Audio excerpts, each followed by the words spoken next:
पुरी जिला निमापड़ा ब्लॉक अंतर्गत भिल्ली ग्राम पंचायत खेदरपुर ग्राम महिला मानक अनशन पानीय जल समस्या जोगु आज शताधिक महिला गरा बाल्टी रास्ता उपर रखी अनशन करिथिबा देखिबाकु मिलिछि। सूचना अनुसार ग्रीष्मर प्रभाव दिनकु दिन वृद्धि पाउथिबा बेले ग्राम रे रहुथिबा 80 रु अधिक परिवार एक मासरु ऊर्ध्व हेबो पानीय जलर समस्या भोगुथिबा अभियोग करिसंती। ग्रामवासी अनेक थर स्थानीय सरपंच एवं विभागीय अधिकारी को जणाइबा सत्वे मध्य केही तांको कथा कर्णपात करुनथिबा अभियोग मध्य आनिछंती। अपर पक्षरे गत 4 दिन हेबो जलस्तर कमिबा हेतु पानी संपूर्ण बंद हो जिबा फଳରେ ग्रामवासी पाखरे थिबा एक पोखरीरु पानी नै पिउथिबा देखिबाकु मिलिछि। तेबे एही बड़ी दृश्य खोद उपमुख्यमंत्री अंचल में देखिबाकु मिलिथिबा बेले तुरंत समस्यार समाधान पई ग्रामवासी दाबी करिसंती। मो ना निरुपमा पाल राम खेदरपुर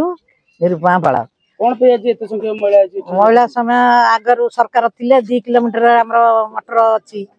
टाकी बसछि सेठु पानी आसुतला हम पानी पी नै बिना हैरान हो नथलु। एबे 3 दिन 4 दिन हेलानी पानी आसुनी आ पानी बिना हैरान गाधुआ पदवा नै नात बसा नै ए पर्यंत पानी भी किछ करनु जो पानी मुंडा को आछि पिया जोग्य न पूरा अलिया मलिया पानी आसुछि आ पूरा टाकी बढ़िया एमतिया समस्या हेलानी 3 दिन हेले आग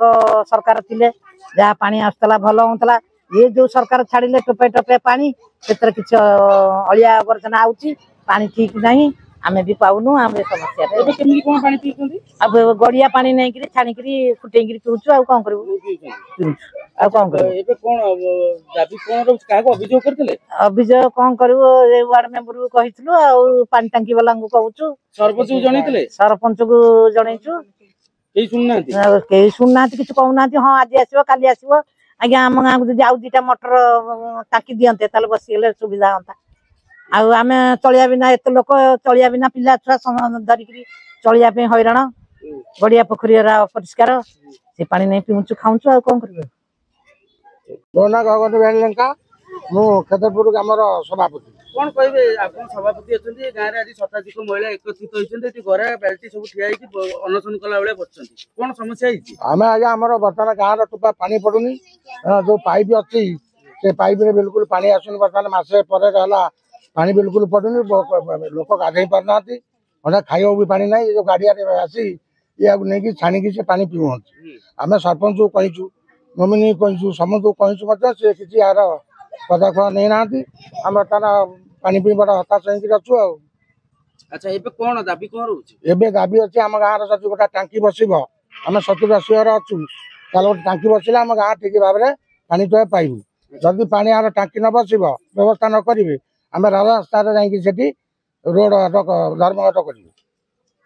पूर्व सरकार थिला बेले पानी आम ठीक टाइम रे पाउथलु एबे पानी टांकी 3 किलोमीटर बाटर बसी आम पानी पहुँचला बेलू 10टा बाजी जाऊँगी तापरे गाधेला बेलू पानी आसला बेलू गोलिया पानी छाड़ुंट जो मानक सरपंच को कहुच्छी शुणुना वार्ड मेंबर को कहुच्छी शुणुना आमर एमती अभियोग आम पानी नदेले ठीक टाइम रे आम राजरास्तार बसबू आम गाँव को आज्ञा गोटे 2टा टांकी दिंतु आम 80 घर परिवार केमिति चलू आमको से सुविधा जोगई दिंतु।